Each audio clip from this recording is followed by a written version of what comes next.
श्रीमते श्रीवराह महादेशिकाय नमः। श्रीमते रंगरामानुज महादेशिकाय नमः। श्रीमते वेदांत रामानुज महादेशिकाय नमः। श्रीमते निगमांत महादेशिकाय नमः। श्रीमते भगवते वाष्टकाराय महादेशिकाय नमः। श्रीमते वकुलभूषण महागुरवे नमः। श्रीतरंगमहनंदिनी हेमाब्जनायिका समेत श्रीदेवनाथ परब्रह्मणे नमः। श्री अलर्मेल मंका नायिका समेत श्री श्रीनिवास परब्रह्मणे नमः। श्रीमान् वेंकटनाथार्य कवितार्किककेसरी वेदान्ताचार्यवर्यो मे सन्निधत्तां सदाकृति।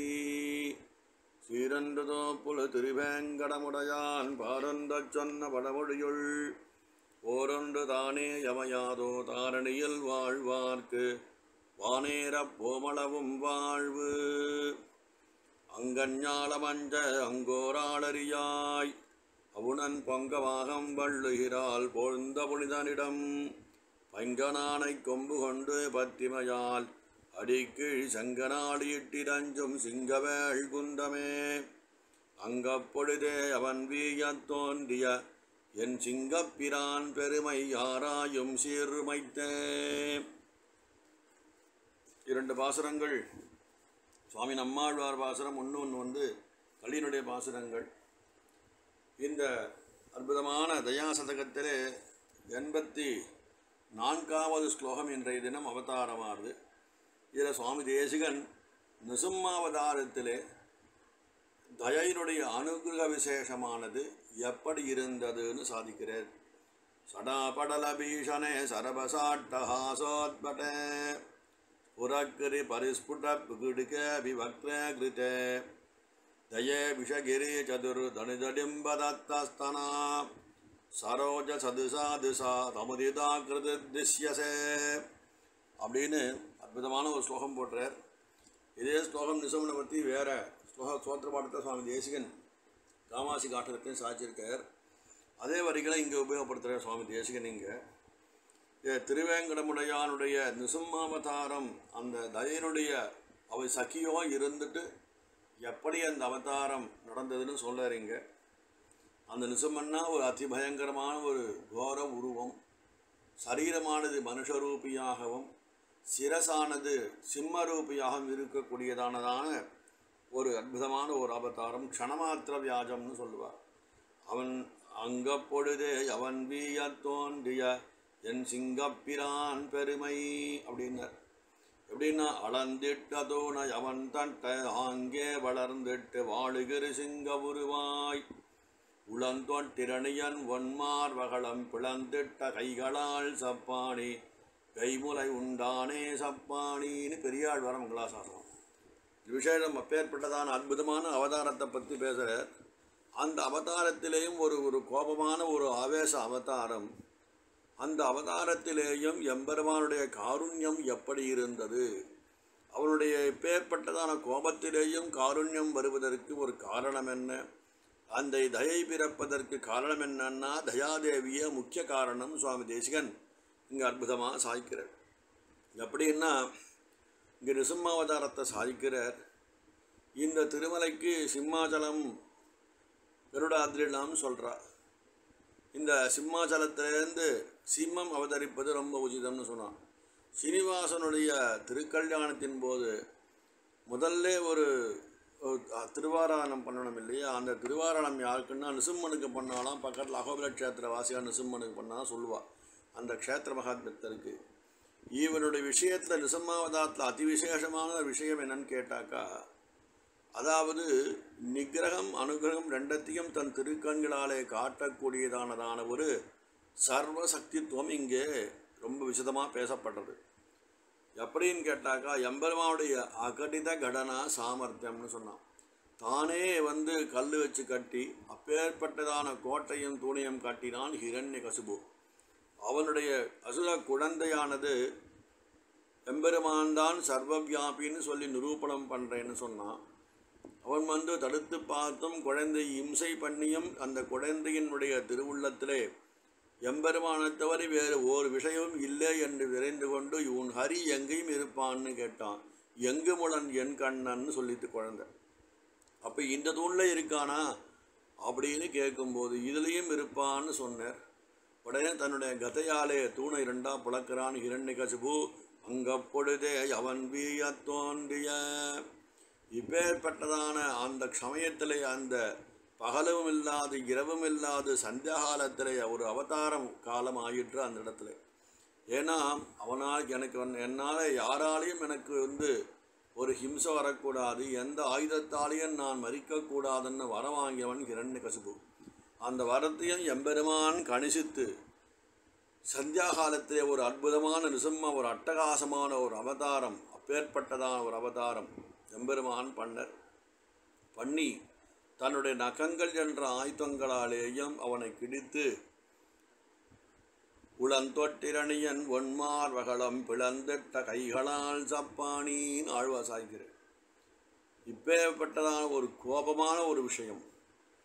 அதே நேரத்தில் அந்த பிரகலாத ஆழ்வானுக்கு காருண்யத்தை வருஷித்த திருக்கண்கள், தாமரை திருக்கண்கள், இது எப்படி சாத்தியம் சுவாமி? ரெண்டும் ஒன்று தெற்கு வடக்காக இருக்குது, ரெண்டும் வேறு வேறு திசையில். கோபம் ஒரு பக்கம், தயை காருண்யம் ஒரு பக்கமாக இருக்குது. இது எப்படி பண்ணணும் முடியும், நம்மளா முடியும்னு கேட்டால், இவன் ஒரு அகடித கடனா சாமர்த்தியனாக இருக்கவே தான் இதெல்லாம் பண்ண முடியுது. எம்பெருமானுடைய சர்வ சக்தித்துவம் தான் இங்கே வெளிப்படுறது அந்த இடத்துல. இதுக்கெல்லாம் காரணம் அப்படின்னு கேட்டால் தயாதேவி அதுக்கு பின்னாடி இருக்கான்னு சொல்கிறார். எம்பெருமான் அந்த அவசரத்தில் எம்பெருமான் திருக்கண்கள் எல்லாம் இந்த கோபாவேசத்தாலே எம்பெருமான் திருக்கண்கள் மொத்தம் ரத்த வண்ணமாயானதுன்னு சொன்னார். பயங்கரமாக எம்பெருமான் சப்தத்தோடைய ஒரு கர்ஜனையோடைய எம்பெருமான் தூணப்பிளந்துன்னு வெறியவரர். அப்படியே எம்பெருமான திருக்கண்களும் கீழிருக்கும் வாயு மூவுலகம் நடுங்கும்படியான ஓவென்ற ஒரு பெரிய அலறல் சத்தம் அட்டகாசமாக பெருமாள் சிரிச்சுண்டு வெளில வந்துட்டார். ஒரு இரண்டு கர்ப்பன்னா ஒன்று தான் வந்திருக்கு. அப்போ சொன்ன ஸ்தூணா பிதாமக்கிய போது சுவாமி தேசிகன் தசாவதார ஸ்தோத்திரத்தில் இந்த விஷயத்தை சாய்கிறார். அப்படின்னு கேட்டாக்கா ஸ்தூணா பிதாமக்கிய பூத், அந்த தூணுக்கும் ஒரு தாய் ஸ்தானத்தை, பிதாமகின்னு சொன்ன அந்த ஸ்தானத்தை எம்பெருமான், அது அச்சேத்தன வஸ்துக்கு எம்பெருமான் கொடுத்துருக்கான்னா எம்பெருமான் எப்பேற்பட்டதான அனுகிரக சீலன்னு நாம் தெரிஞ்சுக்கிறோம் இல்லையா? அப்பேற்பட்ட பெருமான் ஒரு அசுர குழந்தைக்கு தான் அனுகிரகம் பண்ணுவதற்கு எம்பெருமான் வந்தான். அப்பா ரொம்ப விஷ்ணு விரோதியாக இருந்து அவனுக்கும் அந்த ஒரு அனுகிரகம் பண்ண வேண்டும் என்பதானதான் எம்பெருமான் திருவுள்ளமாக அங்கு இருந்தது. ஒரே கோபாவேசமான திருக்கண்கள். அந்த கண்ணிலைய ஒரு க்ஷணமாத்திர வியாஜத்தினாலே பிரகலாத ஆழ்வானை பார்த்த மாற்றத்தில் இது நம் குழந்தையாச்சே, நம் பரம பக்தனாச்சேன் எம்பெருமான தான் எந்த திருக்கண்களாலே கோபத்தை வருஷித்தானோ அதே திருக்கண்களாலே எம்பெருமான் தயையும் எம்பெருமான் வருஷிக்கர். அங்கண் இரண்டும் கொண்டு எங்கள் மேல் நோக்குதியேல் எங்கள் மேல் சாபம் இழிந்தேலோரம்பாபாயின்னு ஆண்டாள் நாச்சார் மங்களாசாசனம் பண்ணுறா இல்லையா? கிள்ளி களைந்தானை கீர்த்திமை பாடி போயின்னு நிசம்மனை கூட சொல்லுவா. ஏன்னா எம்பெருமான் ஹிரண்யகசிபுடைய நம்ம திருமார்வை கிழிக்கும் போது உளந்தொட்டிரணியன் நாம் மனசை தொட்டு பார்த்தாராம் பெருமாள்கிட்ட. அவன் மனசை தன் திருக்கையால் பெருமாள் தோட்டார்.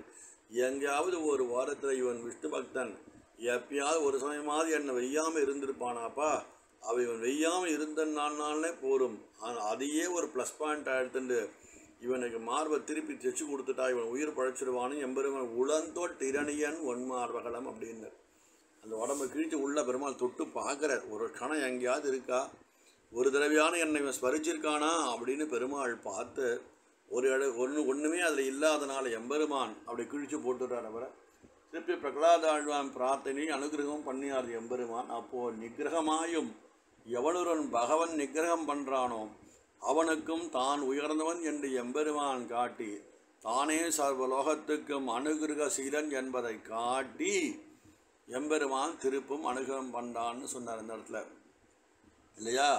அனுகிரகம் பண்ணுவதும் அவனுடைய விஷயமே, அவனை நிகிரகிப்பதும் அவனுடைய அனுகிரகமே, எல்லாம் அவனுடைய செயல்னு தெரிஞ்சுக்கிறோம்.